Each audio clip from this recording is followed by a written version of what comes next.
Hello विद्यार्थियों, नमस्कार। कैसे हैं आप सभी लोग? आज सभी लोग अच्छे होंगे, स्वस्थ होंगे, मस्त होंगे। आज अपन बात करेंगे राजस्थान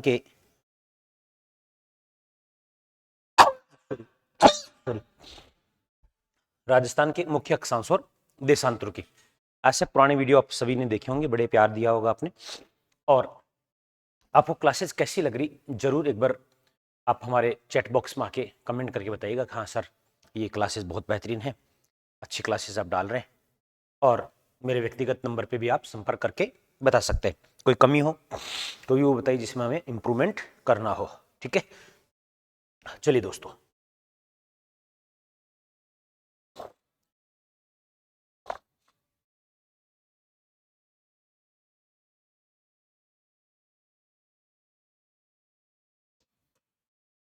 राजस्थान के प्रमुख अक्षांश।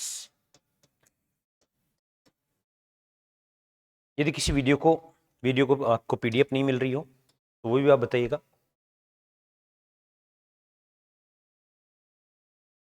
राजस्थान के प्रमुख अक्षांशों की अपन बात करेंगे कि कौन कौन से अक्षांश है राजस्थान के प्रमुख। सबसे पहले तो ये पता होना चाहिए कि राजस्थान में महत्वपूर्ण अक्षांश कौन कौन से होते हैं। देखो, ये एक 0 डिग्री अक्षांश है, एक 23.5 degree north,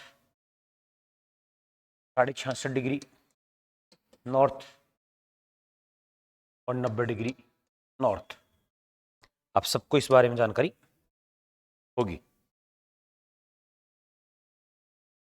23.5 degree south, 66.5 degree south मतलब दक्षिण अक्षांश, और 90 डिग्री साउथ यानी कि दक्षिण अक्षांश। तो एक तो इंपॉर्टेंट बात ये होती है कि इनके नाम आप पता रहे। नाम मतलब इनको किस किस नाम से अपन जानते हैं। ठीक है ना, ये कई बार जो है बच्चा कंफ्यूज हो जाता है।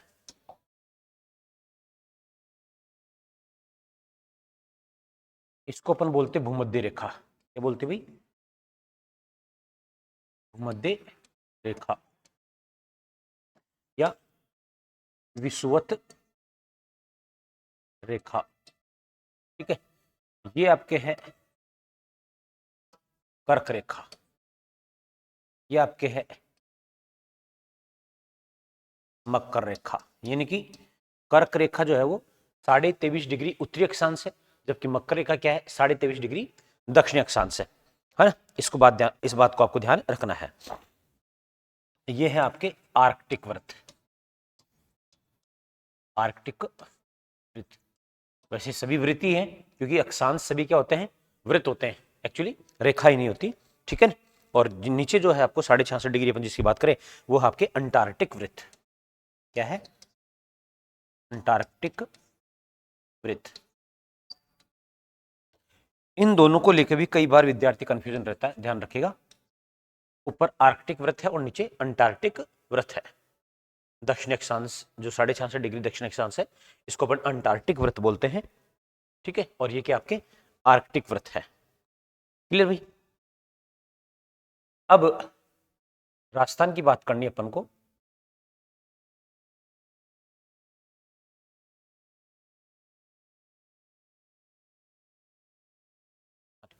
राजस्थान की बात करनी तो अपन को पता होना चाहिए कि कौन कौन से प्रमुख अक्षांश हैं। तो सबसे पहले बात करें अपन 23.5 डिग्री नॉर्थ, यानी जिसको अपन बोलते हैं कर्क रेखा। क्या बोलते हैं भाई? कर्क रेखा। तो राजस्थान से बात करेंगे तो भारत की बात करेंगे तो भारत में यह है, भारत में यह का मतलब क्या हो गया? कर्क रेखा, यानी कि 23.5 डिग्री उत्तरी अक्षांश जो है, ये भारत के कितने कितने राज्यों से जाती है? तो भारत में यह है 8 राज्यों से गुजरती है। कितने राज्यों से? 8 राज्यों से गुजरती है। वो 8 राज्य कौन कौन से दोस्तों? ध्यान रखिएगा। गुजरात,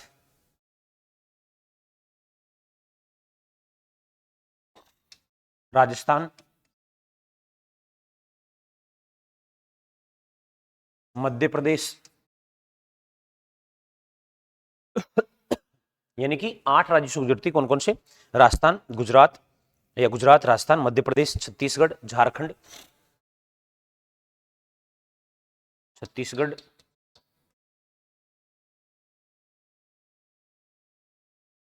झारखंड,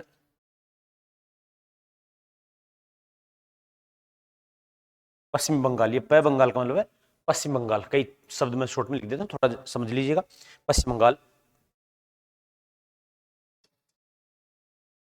त्रिपुरा और मिजोरम। ये 8 राज्य हैं जहां से कर्क रेखा गुजरती है। ठीक है, जहां से क्या गुजरती है भाई? कर्क रेखा गुजरती है। क्लियर दोस्तों?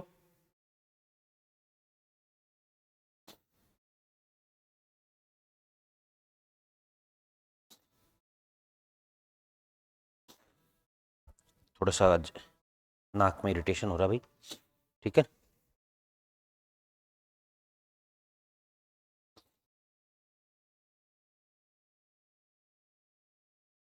याद हो जाएगा ये। वैसे इसकी एक शॉर्ट ट्रिक भी है, जिसको शॉर्ट ट्रिक में ज्यादा पसंद होती हो तो मैं लिख दूं कि मित्र पर गमछा झार। एक शॉर्ट ट्रिक है, क्या है? मित्र पर गमछा झार में से क्या हो जाएगा आपका? मिजोरम, ऐसे त्रिपुरा, ऐसे पश्चिम बंगाल, ऐसे राजस्थान, जैसे गुजरात में से मध्य प्रदेश, जैसे छत्तीसगढ़ और जैसे झारखंड। हो गया 8। 1 2 3 4 5 6 7 और 8। ये 8 राज्य हो गए भाई, ठीक है। तो मित्र पर गमछा झार, इस ट्रिक से भी आप याद कर सकते हैं। और जो मैंने पहले लिखे वो क्या लिखे आपको? क्रम से जिले लिखे भाई, क्रम से राज्य लिखे हैं जिनको आपको याद रखना है। आपसे ये कोई पूछ ले कि भाई अब इस कर्क रेखा की सर्वाधिक लंबाई किस राज्य में है, ये याद हो गए होंगे आपको। आइए, कर्क रेखा की सर्वाधिक लंबाई किस राज्य में है भाई? तो मध्य प्रदेश में है। और कर्क रेखा की सबसे कम लंबाई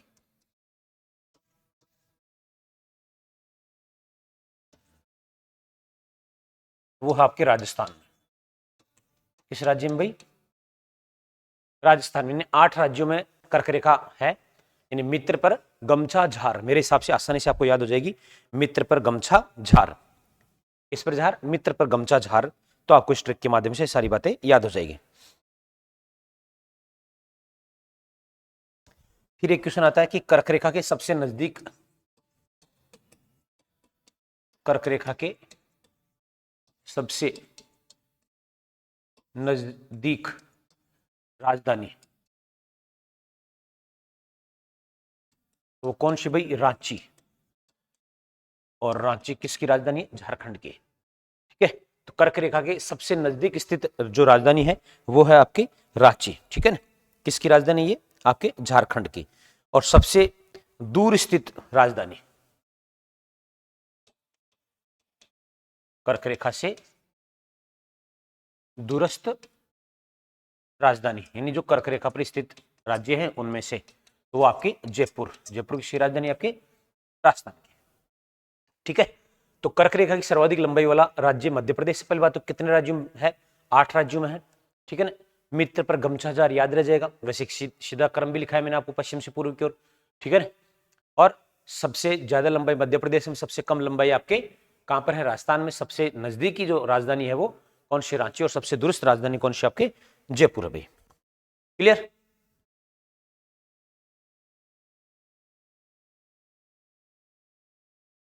अब देखिए, मान लेते हैं कि ये आपके दक्षिणी राजस्थान है। और इस दक्षिणी राजस्थान में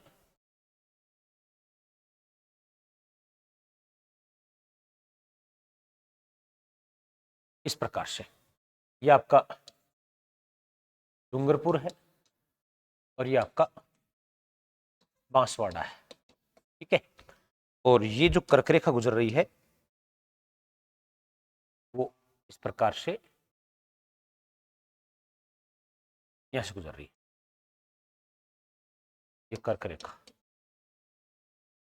ठीक है।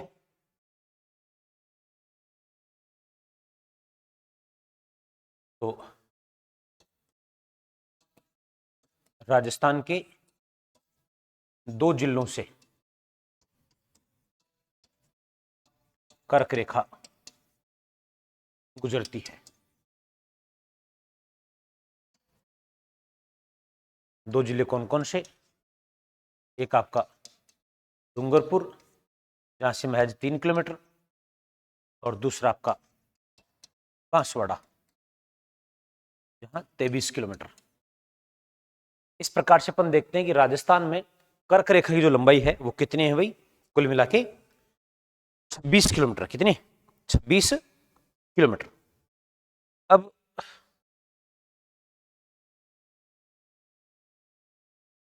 यहीं से एक नदी भी प्रवाहित होती है इस प्रकार से, ये लीजिए। और ये नदी कौन सी आपकी? माही नदी। कौन सी नदी? माही नदी। इसमें बनेगा कि विश्व की एकमात्र नदी जो कर्क रेखा को 2 बार प्रतिच्छेद करती है। प्रतिच्छेद मतलब काटती है, 2 बार काट रही है आपको। 2 बार कहां पर भाई? एक बार तो यहां काट दिया बांसवाड़ा में, और एक बार आपके डूंगरपुर में काट देती है, ठीक है ना। तो 2 बार प्रतिच्छेद करती है कर्क रेखा को। कितनी बार भाई? 2 बार। याद रहेगा। माही नदी, जिसको अपन क्या बोलते हैं? आदिवासी गंगा बोलते हैं, प्रमुख नदी है ये दक्षिण राजस्थान की। क्लियर भाई?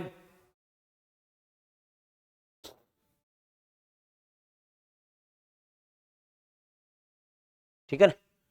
एक और क्वेश्चन बन जाता है कि भाई कर्क रेखा के दक्षिण में स्थित तहसील कौन सी? दक्षिण में स्थित तहसील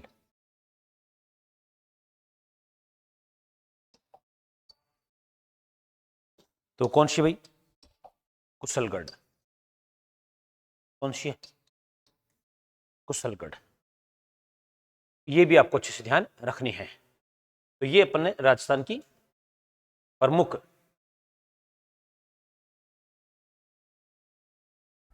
जो अक्षांश है उनके अपन ने बात की एक की, ठीक है ना। हाँ, वैसे आपसे ये पूछा जा सकता है भूमध्य रेखा को 2 बार काट नदी कौन सी है? तो कांगो, या नोट डाल के ऐसे लिख देता हूं मैं।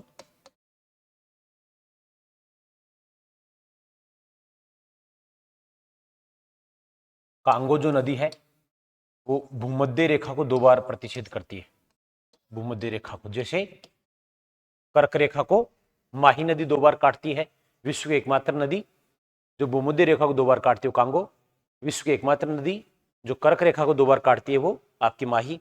और विश्व की एकमात्र नदी जो आपके मकर रेखा को 2 बार करती है वो है लिम्पू नदी। ये भी एक लिख देंगे,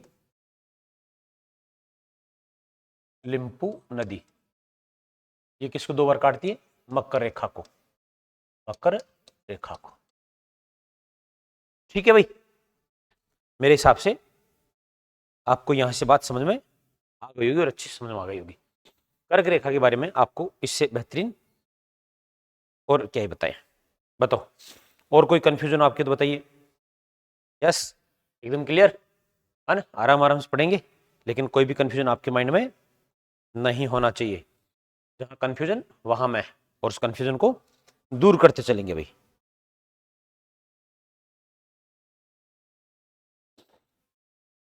चलिए अब आगे बात करते हैं नेक्स्ट और कुछ महत्वपूर्ण अक्षांशों की। 25 डिग्री उत्तरी अक्षांश,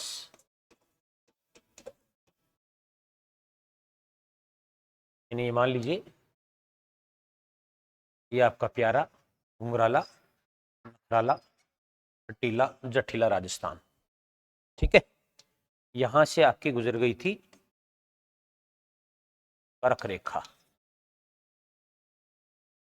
ठीक है, और यहां से गुजर रही है आपकी 25 डिग्री नॉर्थ। पहला बिंदु क्या बन जाता है इसका? राज्य की, अच्छा,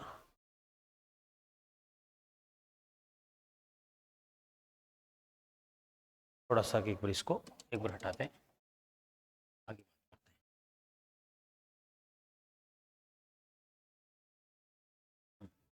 पहले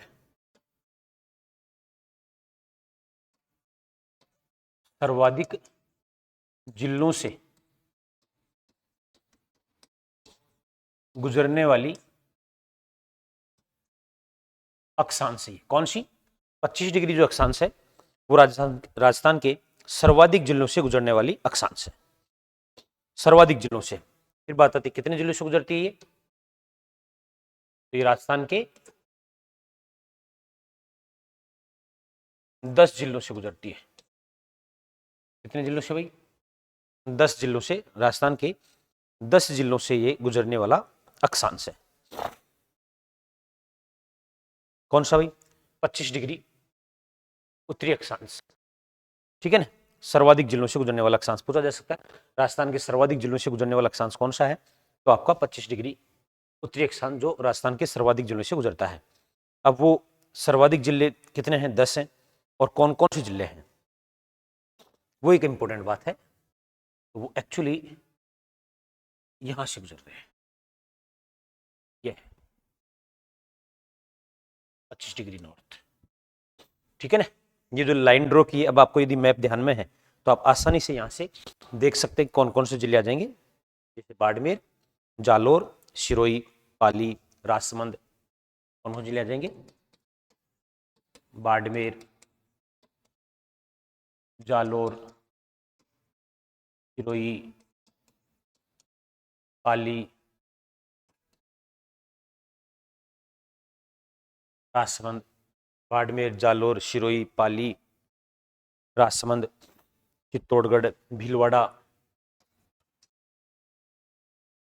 चित्तौड़गढ़, भीलवाड़ा,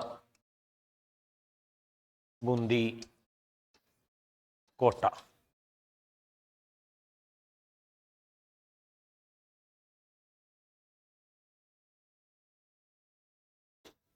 बूंदी, कोटा, और एक और कौन रह गया आपका?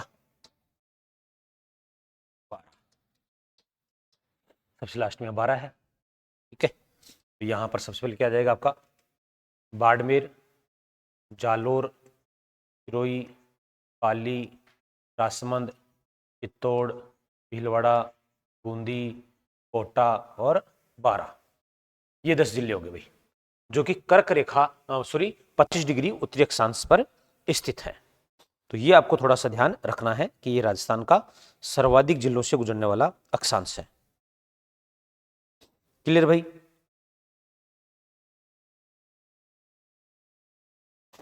कई बार इस प्रकार क्वेश्चन बनते हैं, तो ऐसी स्थिति में अपन को थोड़ा सा ध्यान रखना है। बताइए, आगे बढ़ जाए। चलो, अब जो है अपन बात करते हैं और महत्वपूर्ण देशांतरों के बारे में।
है दोस्तों, एक फोन कॉल आ गया था, माफी चाहूंगा।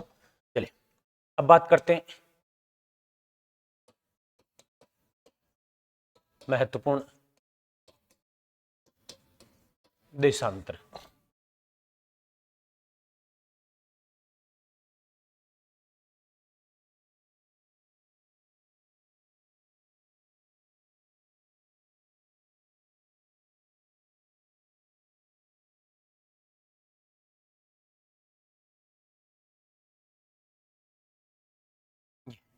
ठीक है, महत्वपूर्ण देशांतरों में सबसे महत्वपूर्ण देशांतर यहां पर एक 70 डिग्री पूर्वी देशांतर है।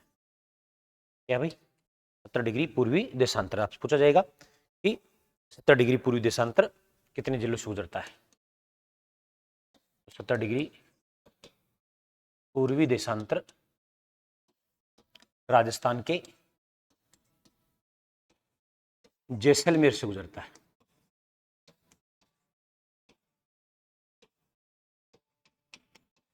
ये काफी बार क्वेश्चन पूछा जा चुका है, ठीक है ना। वही 70 डिग्री पूर्वी देशांतर किस जिले से गुजरता है, तो जैसलमेर से गुजरता है। इस बात को थोड़ा सा ध्यान रखना है। अच्छा, फिर कई बार क्वेश्चन ये भी बनता है कि अच्छा जैसलमेर से कौन कौन से देशांतर गुजरते हैं, तो 70 गुजरता है, 71 गुजरता है और 72 गुजरता है भाई, ठीक है ना। तो नोट डाल के लिख सकते हैं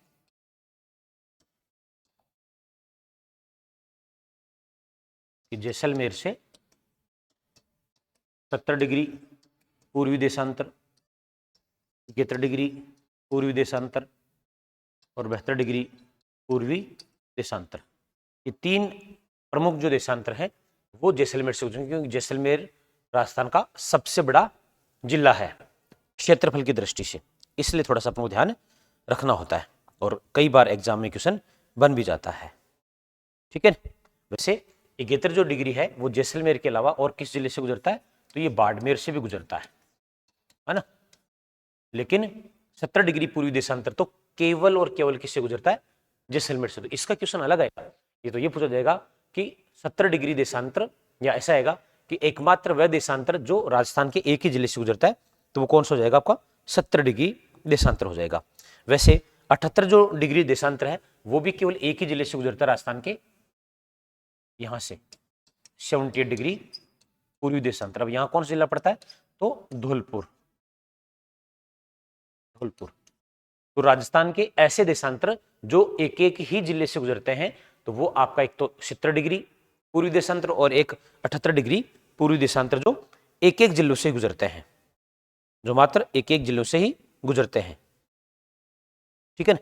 एक और क्वेश्चन बनता है कि राजस्थान का मध्यवर्ती देशांतर कौन सा है, यानी जो मध्यवर्ती देशांतर वो कौन सा है, वो आपका 74 डिग्री पूर्वी देशांतर, ये राजस्थान का मध्यवर्ती देशांतर है। कौन सा भाई, 74 डिग्री पूर्वी देशांतर, ठीक है ना। तो 74 डिग्री पूर्वी देशांतर पर क्या बोल सकते हैं कि राजस्थान का मध्यवर्ती देशांतर है। कितना, मध्यवर्ती देशांतर, और ये राजस्थान के 9 जिलों से गुजरता है। कितने जिलों से, 9 जिलों से। तो देखो दो बातें, एक तो अपन बात की कि 70 डिग्री और 78 डिग्री, 70 डिग्री और 78 डिग्री दो ऐसे देशांतर जो केवल राजस्थान के एक एक जिलों से गुजरते हैं। वो अलग बात है कि जैसलमेर जो है, जैसलमेर से 3 देशांतर गुजरते हैं, 70, 71 और 72, वो एक अलग विषय है। लेकिन एक ही जिले से गुजरने वाले देशांतर, ये क्वेश्चन ज्यादा बार बना हुआ है, वो है 70 डिग्री और 78 डिग्री। फिर है राजस्थान का मध्यवर्ती देशांतर, तो वो कौन सा आपका 74 डिग्री पूर्वी देशांतर, जो कि राजस्थान क्या है, मध्यवर्ती देशांतर है। अब ये जो मध्यवर्ती देशांतर कहां से स्टार्ट हो जाता है भाई आपके, तो ये गंगानगर से स्टार्ट होता है। गंगानगर से बीकानेर, नागौर, ब्यावर, पाली, राजसमंद, उदयपुर, सलूंबर और डूंगरपुर, तो जिले लिखे हैं अपन। एक बार छोटा कर दें इसको थोड़ा, लीजिए, यानी कि 74 डिग्री पूर्वी देशांतर कितने जिले से गुजरता भाई, 9 जिलों से। और क्या ये मध्यवर्ती देशांतर, मध्यवर्ती देशांतर,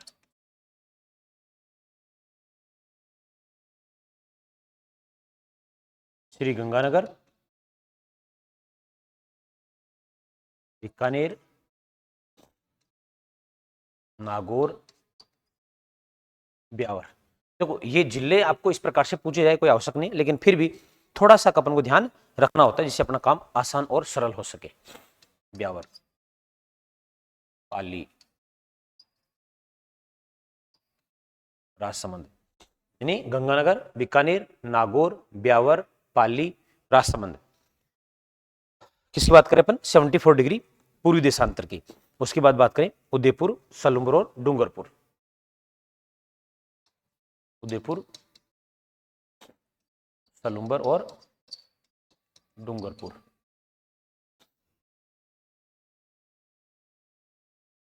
यानी कि श्रीगंगानगर, बीकानेर, नागौर, ब्यावर, पाली, राजसमंद, उदयपुर, सलूम्बर और डूंगरपुर।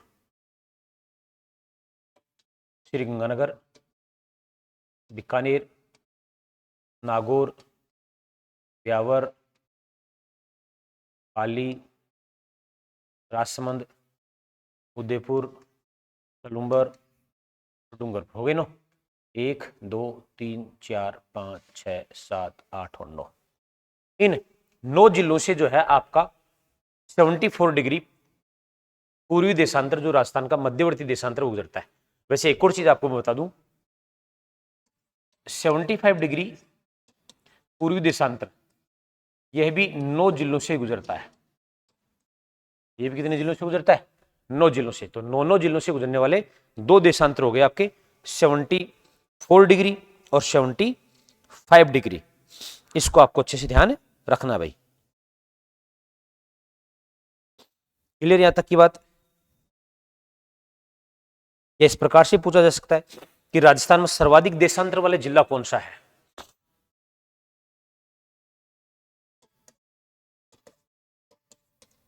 राजस्थान में सर्वाधिक देशांतर वाला जिला या जिले, अभी अपन देखा था एक तो जैसलमेर, जिसे 3 तो मैंने बताए थे वैसे ही, और दूसरा आपका बीकानेर। ये 2 जिले ऐसे हैं जिनसे सर्वाधिक देशांतर गुजरती हैं। और एक ही जिले से गुजरने वाले देशांतर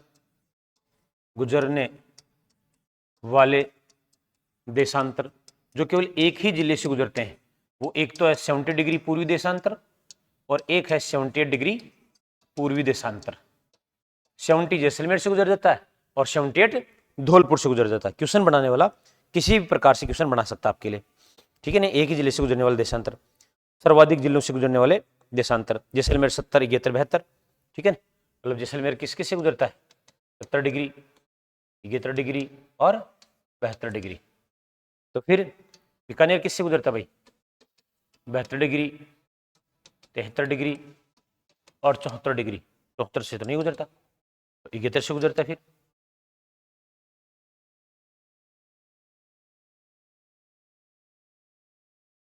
इकहत्तर डिग्री पूर्वी देशांतर, 72 डिग्री और 73 डिग्री पूर्वी देशांतर। 74 से भी था ना, बीकानेर है 74 में, तो फिर 71 नहीं आएगा, 3 से गुजरता है। तो दूसरा क्या हो जाएगा आपका? 74 डिग्री पूर्वी देशांतर। तो ये जैसलमेर और बीकानेर जो है 3-3 देशांतर जो है इनसे गुजरती भाई, 3-3 देशांतर इनसे गुजरती। इस बात को ध्यान रखने वाली बात है, बड़ी इंपॉर्टेंट बात है।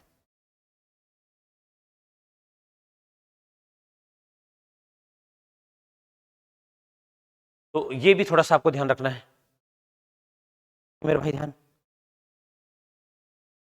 अब यही करना तो पड़ेगा कि हाँ सर रखेंगे, पढ़ना तो पड़ेगा।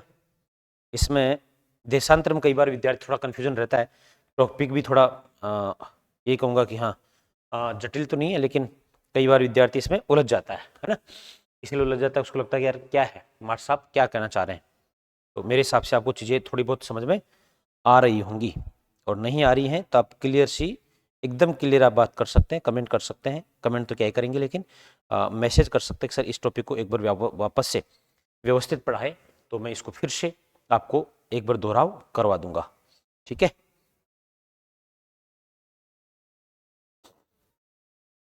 ये लाइव फ्रॉम क्लासरूम है और आपके सामने लाइव भी है, और आप बाद में भी इनको रिकॉर्ड के रूप में भी देख सकते हैं।